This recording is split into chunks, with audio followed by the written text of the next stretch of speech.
In 1932, Australia went to war, not against another country, but against giant, flightless birds. Emus. Yes, actual emus.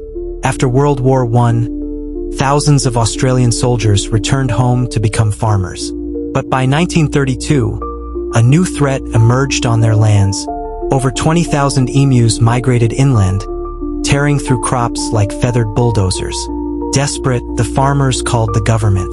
Their solution: send in soldiers with machine guns. Operation Emu War launched in November. But the birds were faster, smarter, and scattered. The first attempt to ambush a flock failed when the emus outran the bullets. Soldiers reported that the emus used guerrilla tactics, splitting into small groups and vanishing into the bush. Even with thousands of rounds fired, they barely made a dent. After 2 failed campaigns and endless embarrassment, the government called it off. Final score?